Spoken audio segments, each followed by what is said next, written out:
സ്വർഗ്ഗസ്ഥനാകുന്ന ദൈവത്തിന്റെ നാമത്തിൽ എല്ലാവർക്കും സ്നേഹവന്ദനം അറിയിക്കുന്നു. I greet you all, the God who is in heaven above.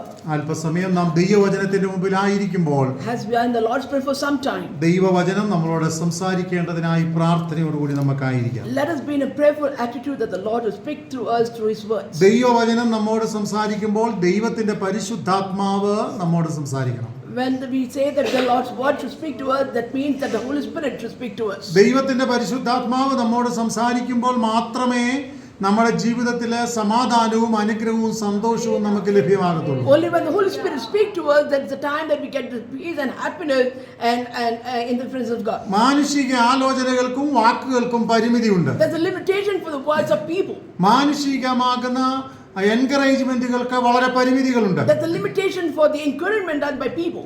എന്നാൽ But ദൈവം നമ്മളോട് സംസാരിക്കുമ്പോൾ when God speaks to us, നമ്മുടെ ഹൃദയ രഹസ്യങ്ങളെയും നമ്മുടെ ആവശ്യങ്ങളെയും നന്നായി കണ്ടുകൊണ്ടാണ് ദൈവം നമ്മോട് സംസാരിക്കുന്നത്. when God speaks to us, He is not speaking to us like that, but He speaks to us by understanding our heart. നാം ജീവിക്കുന്ന ഈ ലോകം വളരെ ചലഞ്ചസ് അല്ലെങ്കിൽ വളരെ പ്രതിസന്ധികൾ നിറഞ്ഞ ഒരു ലോകമാണ്. We are living in a world with a lot of challenges. വളരെ കോമ്പറ്റീഷനുകൾ അല്ലെങ്കിൽ മത്സരം നമ്മുടെ മുമ്പിലുണ്ട്. We have noticed that there's a lot of competitions.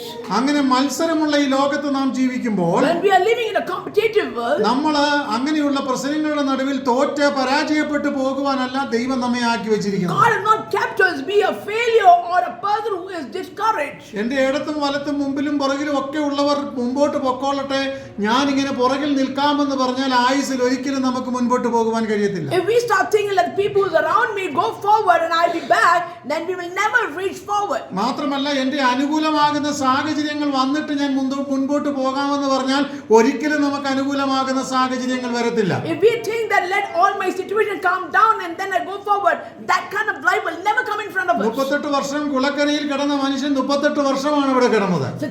A person who was at the lake for 38 years, the pool, he stayed there for 38 years. ആരും അവനെ സഹായിക്കാൻ വന്നില്ല. Nobody came to help him. വന്നവരൊക്കെ അവർ അനുഗ്രഹം പ്രാപിച്ചു പോയിക്കൊണ്ടേയിരുന്നു. Whoever came there, they got blessing and they went. അപ്പോൾ നമ്മളെ ആരും അനുതാപത്തോടെ കണ്ട് നമ്മളെ മുമ്പിലേക്ക് വിടുമെന്ന് ആരും കരുതരുത്. Don't think that people look at you with sympathy and they make you go forward. ഞാൻ ചെയ്യാനുള്ള കാര്യം ഞാൻ ചെയ്തോണം. What I have to do, I must do. നിങ്ങൾ പ്രവർത്തിക്കാനുള്ള കാര്യം നിങ്ങൾ പ്രവർത്തിച്ചോണം. What you have to do, you must do. എന്ന് പറഞ്ഞ് നമ്മൾ ആരെയും കളിപ്പിക്കാനോ അല്ലെങ്കിൽ പഴിവാക്കുകൾ പറഞ്ഞ് തോൽപ്പിക്കാനോ പോകണ്ട. We don't have to gossip or we don't have to cheat somebody to go forward. ദൈവം നമ്മളെ ഏൽപ്പിച്ചിരിക്കുന്ന ദൗത്യങ്ങളും ഉത്തരവാദിത്തങ്ങളും വിശ്വസ്തയോടുകൂടി ചെയ്തു തീർക്കുക എന്നതിന് വലിയ പ്രാധാന്യമുണ്ട്. There's a lot of importance to things that whatever God has kept in our life to complete and to do it. ദൈവം നമ്മളെ വിളിച്ചിരിക്കുന്നത് തോൽവി അടയാനല്ല.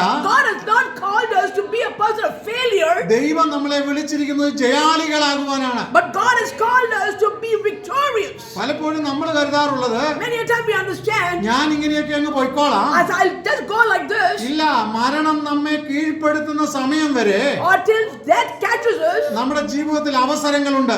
we have a lot of opportunities. ഏറ്റവും ലാസ്റ്റ് മൂമെന്റിൽ പോലും നമുക്ക് അവസരങ്ങളുണ്ട്. Even the last second we have an opportunity. ഒരുപക്ഷെ 70 കഴിഞ്ഞവർ പറയും എന്റെ അവസരങ്ങൾ കഴിഞ്ഞു എന്ന്. Sometimes the people who are 70, they say that my time has come to an end. 60 വയസ്സ് കഴിഞ്ഞവർ പറയും എന്റെ അവസരങ്ങൾ കുറവായല്ലോ എന്ന്. Some people who are in the 60s, they'll say my opportunities have come less. 50 വയസ്സ് കഴിഞ്ഞവർ പറയും അയ്യോ എനിക്കൊന്നും നേടേണ്ടുന്നതുപോലെ നേടാൻ കഴിഞ്ഞില്ലല്ലോ എന്ന്. But people who are at the age of 50, they say that whatever I wanted to gain in or challenges that I wanted victorious, I couldn't do it. 40 കഴിഞ്ഞവർ പറയും അയ്യോ എനിക്ക് ഇപ്പോഴും ഒന്നും ഉദ്ദേശിച്ചതുപോലെ എത്തേണ്ടിടത്ത് എത്താൻ കഴിഞ്ഞില്ലല്ലോ എന്ന്. People at the 40s will say that I could not reach the place where I have to reach. 30 കഴിഞ്ഞവർ പറയും എനിക്ക് ഇനി ശ്രമിക്കാൻ അവസരമുണ്ട്, അതുകൊണ്ട് കുറച്ചുകൂടെ സമയം മുൻപോട്ട് പോകട്ടെ എന്ന്. Some people who are the 30s will say that I have some more time, so let it go forward. 20 കഴിഞ്ഞവർ പറയും എനിക്ക് ഇനി ഒത്തിരി സമയമുണ്ട്, അതുകൊണ്ട് ഞാൻ കുറച്ചുകൂടെ മുൻപോട്ട് പോകാമെന്ന്. Some people at the 20s will say that I've got plenty of time to let it go forward. നമ്മുടെ ആയുസ്സിൽ ദൈവം തന്നിരിക്കുന്ന അവസരങ്ങളൊന്നും The time that God has given us, ഉദാസീനതയോടെ കഴിച്ചു കൂട്ടുവാനല്ല ദൈവം നമ്മളെ ഏൽപ്പിച്ചിരിക്കുന്നത്. God has not given us this lifespan just to neglect it and go forward. താലന്തുകളുടെ ഉപമ നാം പഠിക്കുമ്പോൾ When you know the parable of the talents, ആ താലന്തുകൾ കൊടുക്കുന്ന വ്യക്തി the person who's giving the talent, അവസരം കൊടുത്തിട്ട് പോവുകയാണ്. he gives an opportunity and goes. അത് ഉപയോഗിക്കുവാൻ എല്ലാവർക്കും ഒരേ സമയം കൊടുത്തു. And he gives the same time for all the people who given ആദ്യത്തെ it. രണ്ടുപേർ ഉപയോഗിക്കേണ്ടതുപോലെ ഉപയോഗിച്ചു. The first two people used the way they had to use it. അവസാനത്തെ വ്യക്തി ഒട്ടും ഉപയോഗിച്ചില്ല. But the last person did not use it wisely. ഇന്ന് പകലിൽ ദൈവം നമ്മളെ ഏൽപ്പിച്ചിരിക്കുന്ന ദൗത്യങ്ങൾ, So the thing that God has bestowed on us to do, ദൈവം നമ്മളെ ഏൽപ്പിച്ചിരിക്കുന്ന ഉത്തരവാദിത്തങ്ങൾ the responsibility God has given us to do, വിശ്വസ്തയോടെ ചെയ്തു തീർക്കുവാൻ ദൈവം നമ്മെ കുറിച്ച് ആഗ്രഹിക്കുന്നു. God wishes that we do it in a responsible way. അപ്പോസ്തല പ്രവൃത്തി 9-ാം അധ്യായം 22-ാം വാക്യത്തിൽ നിന്ന് ചില ചിന്തകൾ ഇവിടെ ഞാൻ പങ്കുവയ്ക്കുവാൻ ആഗ്രഹിക്കുന്നു. We are going to read from the book of Acts. Chapter 9 verse 22. Book of Acts chapter 9 verse 22. സൗലോ വേഗത്തിൽ ശക്തി പ്രാപിച്ചു. യേശു തന്നെ ക്രിസ്തുവിനെ തെളിയിച്ച് ദമസ്കോസിൽ പാർക്കുന്ന യഹൂദന്മാരെ വിട്ടതാക്കി. ദൈവം നമ്മളെ ആക്കി വെച്ചിരിക്കുന്നത് But God has kept us ചിലത് തെളിയിക്കാൻ വേണ്ടിയാണ്. to prove certain things. ഇവിടെ നാം വായിച്ചത് ഇങ്ങനെയാണ്: This is what we read. ശൗലോ മേൽക്കുമേൽ ശക്തി പ്രാപിച്ചു. But Saul increased more in strength. എന്നിട്ട് എന്ത് ചെയ്തു? And what did he do? എന്താ ചെയ്തേ? What did he do? യേശു തന്നെ ക്രിസ്തുവിനെ തെളിയിച്ചു. യേശു തന്നെ ക്രിസ്തു എന്ന് തെളിയിച്ചു. And he proved or confounded the Jews that Jesus Christ was Christ himself. തന്റെ ജീവിതം കൊണ്ട് ദൈവത്തെ തെളിയിച്ചപ്പോൾ When he proved through his life Christ, എതിരാളികൾ വായടച്ചു. the people or the enemies, they kept their mouth shut. മൂന്ന് കാര്യങ്ങൾ ഇവിടെ പ്രധാനമായിട്ട് കാണാൻ കഴിയും. There's three important things that you can see here. ഒരുവനെ ദൈവം വിളിച്ചിരിക്കുന്നത് God calls a person മേൽക്കുമേൽ Shakti പ്രാപിക്കാനാണ്. to increase in strength. രണ്ട്, Two, ദൈവം വിളിച്ചിരിക്കുന്നത് God called us ക്രിസ്തു ദൈവമാണെന്ന് തെളിയിക്കാനാണ്. to prove Christ is Christ himself. മൂന്ന്, Three, നമ്മളുടെ പ്രവൃത്തികളിലൂടെയും ജീവിതത്തിലൂടെയും ദൈവത്തെ തെളിയിക്കാനാണ്. through our lives and through our examples that we have to prove Christ is in us. ശരിക്കും ഈ മൂന്ന് പാർട്ട് നമ്മുടെ ജീവിതം കൊണ്ട് തെളിയിക്കപ്പെടണം. So these three parts should be proved through our lives. അത് നമുക്ക് കഴിയുന്നുണ്ടോ? Are we able to do so? ശരിക്കും അതിന് എല്ലാവർക്കും കഴിയാറില്ല. Many a times all of us cannot do it. ചിലർക്കൊക്കെ അത് കഴിയുന്നുണ്ട്. Well, some people are able to do എന്നാൽ it. ഇന്ന് പകൽക്കാലം ഞാൻ ദൈവാത്മാവിൽ വിളിച്ചു പറയട്ടെ, But I'm speaking to you with the power of the Holy Spirit. കർത്താവ് നമ്മളെ ഒരു ദൗത്യം ഏൽപ്പിച്ച് വിളിച്ച മക്കളും അവകാശികളും ആക്കിയിരിക്കുമ്പോൾ And God has called you by name and has the inheritance to it. ഉയരത്തിലെ ശക്തി നാം പ്രാപിച്ചിരിക്കണം. We have to receive the power from above. പലപ്പോഴും നമ്മൾ അനേക സാക്ഷ്യങ്ങൾ കേൾക്കാറുണ്ട്. Many a time we hear a lot of testimonies. നിരാശയുടെ സാക്ഷ്യങ്ങൾ, A testimony of discouragement, വേദനയുടെ സാക്ഷ്യങ്ങൾ, testimony of pain, ദുഃഖത്തിന്റെ സാക്ഷ്യങ്ങൾ, testimonies of worries, തകർച്ചയുടെ സാക്ഷ്യങ്ങൾ, testimony of destroying situations. ആരും നമ്മളെ സഹായിക്കുവാനും കരുതുവാനും ഇല്ല എന്നുള്ള ഒറ്റപ്പെടലിന്റെ സാക്ഷ്യങ്ങൾ, A testimony where there's no one to help but loneliness. ഇങ്ങനെയുള്ളത് പലതും അനേകർ പറയാറുണ്ട്. Many people say about this. ചില സമയങ്ങളിൽ അനേകർ നമുക്ക് വേണ്ടി പ്രാർത്ഥിക്കാറുണ്ട്. Some people do pray for us. എന്നാൽ ഒരു കാര്യം നാം മനസ്സിലാക്കണം, One thing we ought to ദൈവം understand, എന്നെ നിങ്ങളെ വിളിച്ചപ്പോൾ തന്നെ that God called you and me. ഒരു അത്യന്ത ശക്തി നിങ്ങളുടെ മേൽ പകർന്നിട്ടുണ്ട്, നമ്മുടെ മേൽ പകർന്നിട്ടുണ്ട്. God has put a power in us. അപ്പോൾ ആ ആത്മശക്തി That power, ദൈവകൃപയിൽ തെളിയിക്കുവാനാണ് ദൈവം നമ്മളെ വിളിച്ചിരിക്കുന്നത്. that power is put in us or bestowed in us to prove Christ. നമ്മളൊക്കെ വിവിധ ഏജുകളിൽ ജീവിക്കുന്ന വ്യക്തികളാണ്. We are all living in different ages. ഇവിടെ വളരെ ചെറിയ പ്രായമുള്ളവരുണ്ട്, We have a tiny tots here. നല്ല പ്രായം കൂടിയവരുമുണ്ട്. We have people who are elderly. നമുക്കൊക്കെ ശരീരത്തിന് ആരോഗ്യത്തിന് വ്യത്യസ്ത ഘടനകളുണ്ട്. For our health condition, there are a lot of differences. ചിലർക്ക് ഒരു പൊടി അടിച്ചാൽ മാത്രം മതി, പെട്ടെന്ന് തുമ്മാനും പനിയും കോൾഡും ഒക്കെ ബാധിക്കും. Certain people, when they inhale the dust, they get cold and cough and so on. ചിലർക്ക് മഴ നനഞ്ഞാൽ പെട്ടെന്ന് പനി വരും. Some people get wet in the rain, they get cold. ചിലർക്ക് ഇതൊക്കെ സംഭവിച്ചാലും ഒന്നും സംഭവിക്കത്തില്ല. Even some people get through all this, they don't feel any problem. ചിലർക്ക് അല്പം ചെറിയ ആഹാരം അല്പം പഴകിയത് കഴിച്ചാൽ മതി, പെട്ടെന്ന് മറ്റ് അസ്വസ്ഥതകൾ പലതും വരും. Some people, if they eat the old food, they get sick and becomes ill. ചിലർക്ക് എത്ര കേടായ ഭക്ഷണം കഴിച്ചാൽ പോലും ഒരു പ്രോബ്ലം വരത്തില്ല. Some people, even they eat a spoiled food, nothing happens to them. എന്താണ് അതിന്റെ കാര്യങ്ങൾ? What is the reason behind it? അവരുടെ ശരീരത്തിൽ പ്രവർത്തിക്കുന്ന ഇമ്മ്യൂണിറ്റി സിസ്റ്റം അല്ലെങ്കിൽ റെസിസ്റ്റിംഗ് കപ്പാസിറ്റി അവരുടെ വ്യത്യസ്തതയാണ് അതിനകത്തേക്ക്. The reason is because each one of us has a different system of immunity. എങ്ങനെ രോഗത്തെ പ്രതിരോധിക്കുവാനുള്ള കഴിവ് നമുക്കുണ്ട് എന്നതാണ് പ്രാധാന്യം. The important is how are we able to resist these kind of illness. ഇത് ലോകപ്രകാരം ജീവിക്കുന്ന നമുക്കെല്ലാം വ്യത്യസ്ത നിലകളിലുണ്ട്.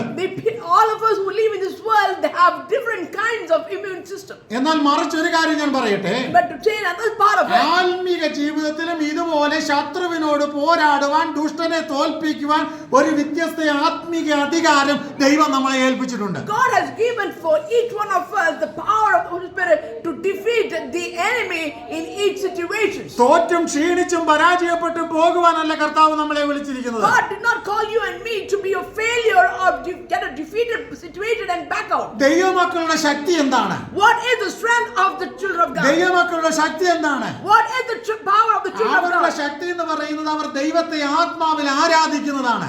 The power of the children of God is that they worship the Lord in truth and spirit. ലോകം എത്ര കളിയാക്കിയാലും, However, the world laughs at them. ലോകത്തിനൊന്നും മനസ്സിലാക്കാൻ കഴിയാത്ത ഒരു ശക്തി ദൈവം നമ്മുടെ മേൽ പകർന്നിട്ടുണ്ട്. The power that God has bestowed on us, the world cannot understand. എന്താണ് ഒരു ദൈവപൈതലിന്റെ ശക്തി? What is the power of God? അവന്റെ പ്രാർത്ഥനയാണ്. His prayer. രണ്ട്, അവന്റെ ദൈവവചന ധ്യാനമാണ്. It is his meditation to the word of God. മൂന്ന്, ദൈവത്തോടുള്ള ആശ്രയമാണ്. The third one is his connection and looking upon the Lord. നാല്, അവന്റെ ആരാധനയാണ്. The fourth one is his worship towards the Lord. അഞ്ച്, അവനിൽ പകരപ്പെട്ടിരിക്കുന്ന ആത്മാവിന്റെ ശക്തിയാണ്. Fifth is the power of anointing which is in him.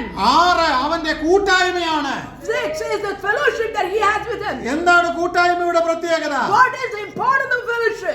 സങ്കീർത്തനങ്ങളാലും സ്തുതികളാലും ആത്മിക ഗീതങ്ങളാലും ഒരുമിച്ച് ദൈവത്തെ സ്തുതിക്കുന്നതാണ് കൂട്ടായ്മ. The fellowship is nothing but singing psalms together and worshiping the Lord. ഇന്നത്തെ ആത്മിക ലോകത്ത് When we are in the spiritual നമ്മൾ world, കാണുമ്പോൾ ഈ കൂട്ടായ്മ കുറഞ്ഞുകൊണ്ടിരിക്കുകയാണ്. we are seeing that the fellowship together is reducing. ഞായറാഴ്ചകളിൽ ആരാധനകൾ മുടക്കുന്നവരുടെ എണ്ണം വർദ്ധിച്ചു വന്നുകൊണ്ടിരിക്കുകയാണ്. The increase of people who are not going to church is just going up in a lot of number. എന്നാൽ ദൈവമക്കൾ കൂട്ടായി ദൈവത്തെ ആരാധിക്കുന്നതിന് ഒരു ശക്തിയുണ്ട്. But there is a power when they are the people of God worship in fellowship. ദൈവമക്കൾ കൂട്ടായി ദൈവത്തോട് പ്രാർത്ഥിക്കുന്നതിന് അതിൻ്റെതാകുന്ന ഒരു അധികാരവും കൃപയുണ്ട്. When we are in the fellowship and praying, there is a power in it. ഇന്നിവിടെ വന്നിരിക്കുന്ന എല്ലാവരോടും ഞാൻ പറയട്ടെ, I would like to say to every one of you who are listening, കഴിയുമെങ്കിൽ നമ്മൾ ആരാധനകൾ മുടക്കരുത്. if you can, don't miss your worship time. പ്രാർത്ഥിക്കാൻ അവസരം കിട്ടുമ്പോൾ അത് ഉപേക്ഷയായി വിചാരിക്കരുത്. Don't neglect the time that you get to pray. ദൈവത്തെ സ്തുതിക്കാനുള്ള അവസരം നമ്മൾ നഷ്ടപ്പെടുത്തി കളയരുത്. Don't miss the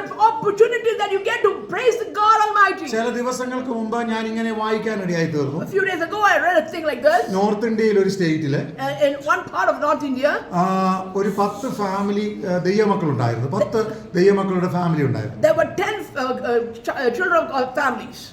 അവര് ദൈവത്തെ വിശ്വസ്തതയിൽ ആരാധിച്ചു പോവുകയായിരുന്നു. They were worshiping the Lord in truth and spirit. ആ ഗ്രാമത്തിലുള്ള എല്ലാവരും കൂടെ കൂടി വന്നിട്ട് പറഞ്ഞു, The villagers came together.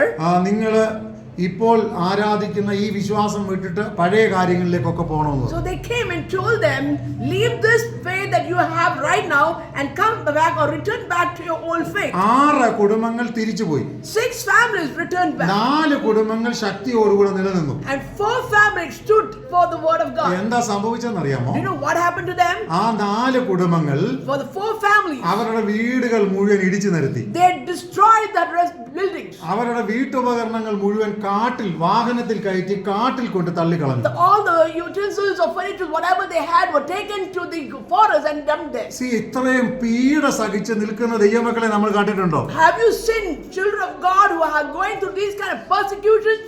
ഞാൻ അന്നേരം ഇങ്ങനെ ചിന്തിച്ചു, That time I thought like this. കർത്താവേ, ഇത്രയും പീഡകൾ എനിക്ക് വന്നാൽ Lord, if I go through such a persecution, ഒരുപക്ഷെ വിശ്വാസത്തിൽ ഞാൻ ആടിപ്പോയേനെ. maybe I would have even shook from my faith. ഈ വചനം ഇത്രയും ധൈര്യമായിട്ട് പ്രസംഗിക്കുന്ന എന്നേക്കാൾ എത്ര ശക്തരാണ് ആ 4 കുടുംബങ്ങൾ. So I was thinking how strong is those people who are standing for the Lord more than my words that I preach. ഞാൻ ഇങ്ങനെ ചിന്തിച്ചു, Then I thought, അവർക്ക് ഒരുപക്ഷെ തിയോളജി അറിയത്തില്ല, they might not know what the theology, വലിയ ദൈവവചനത്തിന്റെ പാണ്ഡിത്യമൊന്നും ഇല്ല, they do not have more scholarly understanding of the word of വലിയ God, പ്രസംഗമൊന്നും അവർക്കില്ല. they don't have more preaching. ഗ്രാമവാസികളാണ്. They are villagers.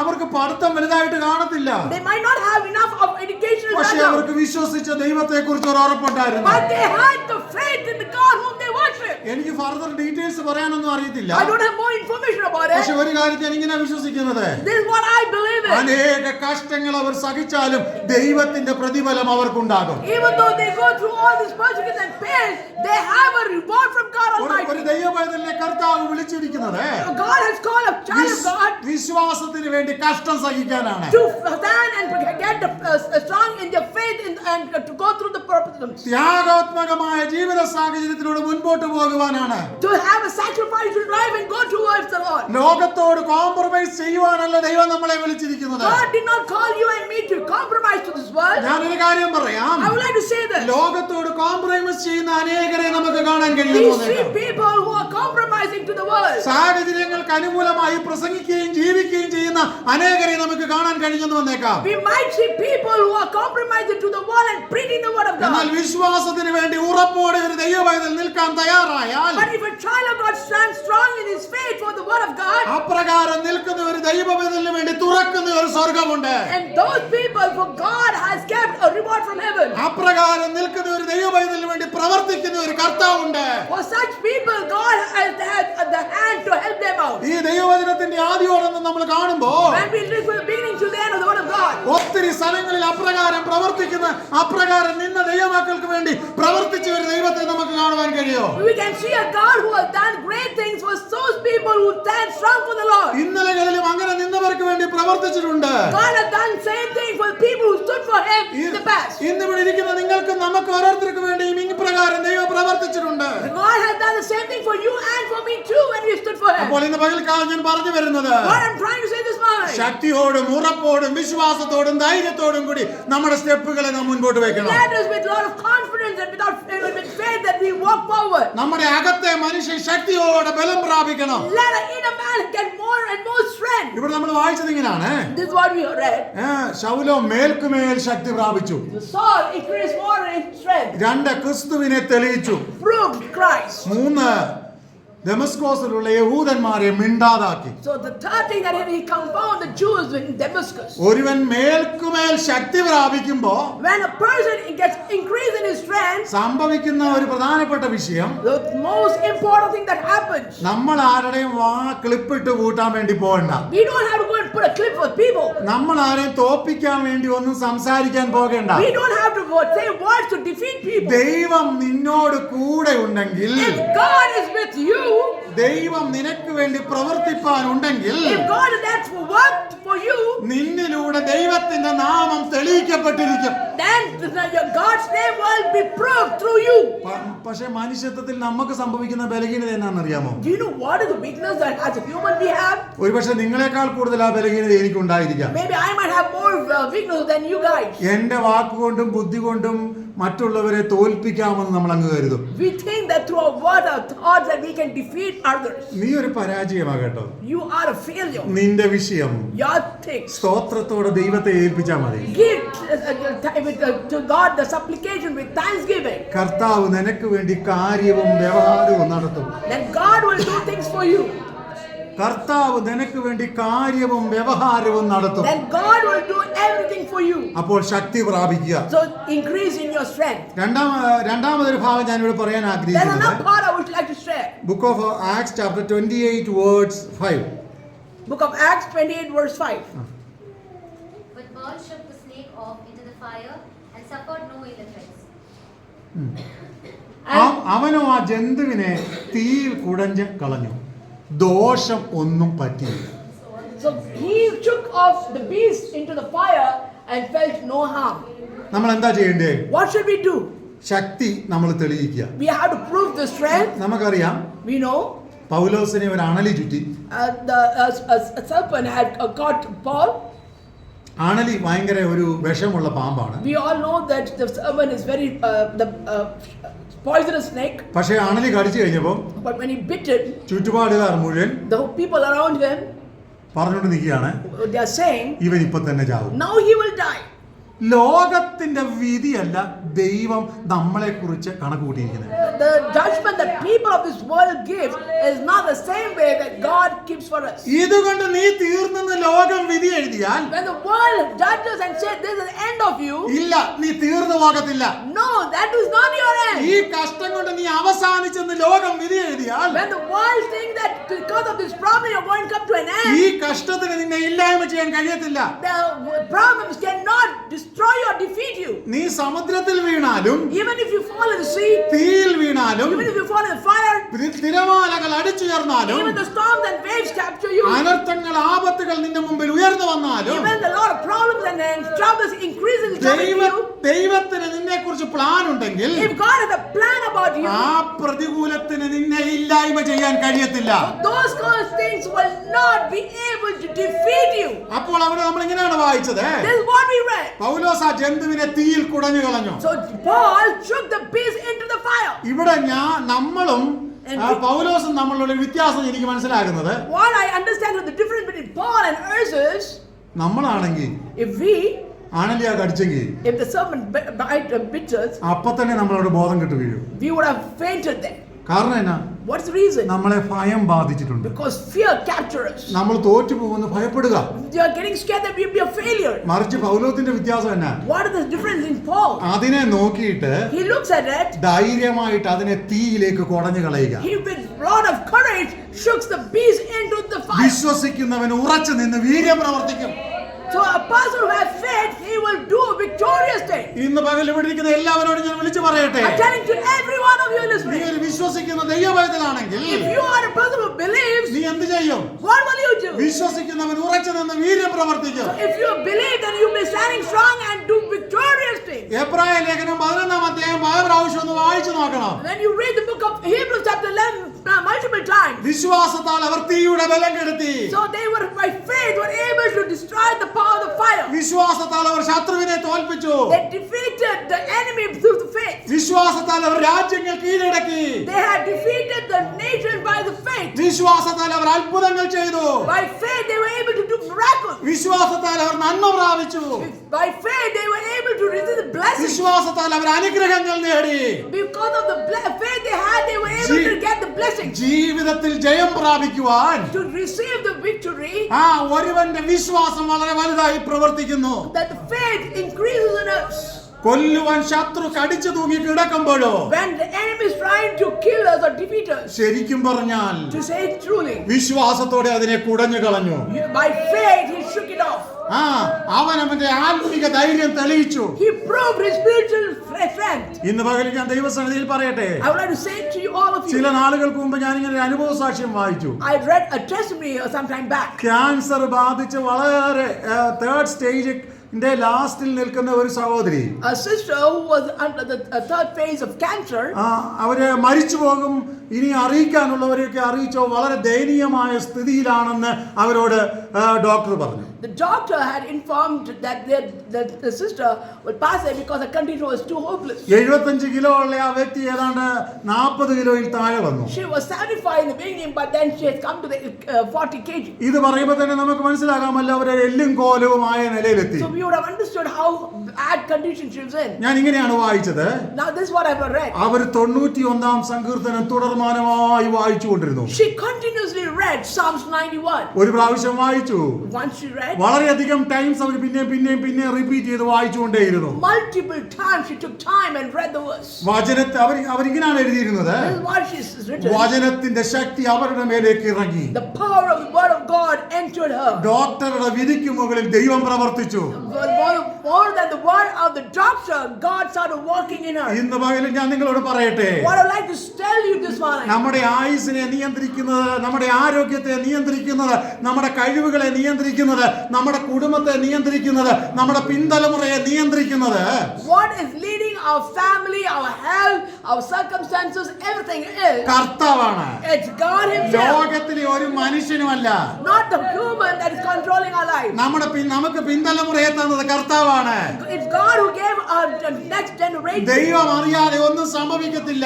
Nothing will happen without his knowledge. ദോഷമായിട്ട് ഒന്നും നമ്മളിൽ സംഭവിക്കില്ല. Nothing negative will happen without the knowledge of God. അപ്പോൾ ശത്രുവിനെ ഇന്ന് പകൽക്കാലം തോൽപ്പിക്കുവാനുള്ള ആത്മിക ധൈര്യം ദൈവാത്മാവിൽ നമ്മൾ ഏറ്റെടുക്കണം. Let us receive the faith that will destroy the power of the evil one. ഇന്ന് പകലിൽ ആത്മാവിന്റെ ശക്തിയിൽ In the power of the Holy Spirit. ശത്രുവിന്റെ വായടപ്പിക്കുവാൻ നിനക്ക് കഴിയുമോ? Can you confront the mouth of the enemy? ഒരു ചലഞ്ചായിട്ട് നമുക്ക് അത് ഏറ്റെടുക്കാം. Let us take this as a challenge. നമ്മൾ ലോകത്തിന്റെ കാര്യങ്ങൾക്കൊക്കെ ഒത്തിരി സമയം ഉപയോഗിക്കാറുണ്ടല്ലോ. We take more time for the worldly things. എന്നാൽ ഇന്ന് പകൽക്കാലം ഞാൻ നിങ്ങളോട് പറയട്ടെ, I would like to say this to you. ലോകത്തിന്റെ കാര്യങ്ങൾക്ക് നമ്മൾ സമയം ഉപയോഗിച്ചോ കുഴപ്പമൊന്നുമില്ല. There's nothing wrong in using your time for the worldly things. മറിച്ച് ആത്മാവിന്റെ ശക്തി നമ്മളിൽ തെളിയിക്കാൻ കൂടെ ചില ചില സമയങ്ങൾ നമ്മൾ ഉപയോഗിക്കണം. But we also have to spare some time for our spiritual strength. ദൈവസന്നിധിയിൽ ഇരിക്കാൻ കൂടെ ചില സമയം നമ്മൾ ഉപയോഗിക്കണം. We have to take some time to be in the seat of the Lord's presence. ദൈവത്തോട് നമ്മുടെ ആവശ്യങ്ങൾ പറയാൻ കൂടെ നമ്മൾ കുറച്ച് സമയം ഉപയോഗിക്കണം. We have to spare some time to tell our needs to the Lord Almighty. നമ്മളിൽ ഉള്ള ശക്തിയെ തെളിയിക്കാൻ കൂടെ ചില സമയങ്ങൾ നമ്മൾ ഉപയോഗിക്കണം. We have to spare some time to prove the strength of anointing in our ഈ life. പകൽക്കാലം എന്നെ കേൾക്കുന്ന എല്ലാവരോടും ഞാൻ വിളിച്ചു പറയട്ടെ, I'm saying to everyone who's listening, ഇതുവരെയുള്ള ജീവിതത്തിന്റെ സാഹചര്യങ്ങൾ നീ കണക്ക് കൂട്ടിയാൽ നിന്റെ ജീവിതം ഒരുപക്ഷെ ഒരു പരാജയമായിരിക്കാം. when you look at your life, there will be only failures that you could have said. എന്നാൽ ഇന്ന് പകൽക്കാലം ഞാൻ വിളിച്ചു പറയുകയാണ്, I would like to tell you this. ഇനി പരാജയം എന്നെ ബാധിക്കരുത്, Now that the defeat should not capture me എന്നെ anymore. തോൽവി കീഴ്പ്പെടുത്തരുത്. The failure should not capture me. ഞാൻ ഒരു ജയാളിയായി ജീവിക്കും. I will live a victorious അതിനു life. വേണ്ടി ഞാൻ ദൈവത്തോട് അടുത്തിയല്ലോ. For that, I will come closer to എന്നെ God. ചലഞ്ച് ചെയ്യുന്ന ചോദ്യങ്ങളുടെ മുമ്പിൽ, In front of the question that you're trying to question me, എന്റെ മുമ്പിൽ ഉയർന്നു വരുന്ന പ്രശ്നങ്ങളുടെ മുമ്പിൽ the problem that is increasing in my life, ഞാൻ ഒരു ജയാളിയായിട്ട് ജീവിക്കും. I will live a victorious life. അതിനു വേണ്ടി നമുക്ക് ഈ ദിവസങ്ങളിൽ ഒരുങ്ങാം. For that, let us prepare ourselves these days. ദൈവവചന പ്രകാരം ഇങ്ങനെയാണ് നമ്മൾ വായിച്ചത്. കുറിവാക്യം ഇങ്ങനെയാണ് വായിച്ചത്, This is what the main key words that we'll read. ശൗലോ മേൽക്കുമേൽ ശക്തി പ്രാപിച്ചു. Paul increase in strength. ഈ ദിവസങ്ങളിൽ These days, മേൽക്കുമേൽ Shakti പ്രാപിക്കാം. let us increase our strength. നമ്മളെ അലട്ടുന്ന പ്രശ്നങ്ങളെ നമുക്ക് ജയിക്കാം. Let us overcome the problems that we are facing. ഈ വചനങ്ങൾ ആ ദൈവം നമ്മെ അനുഗ്രഹിക്കും. Let the Lord bless us through His word. Amen. Amen.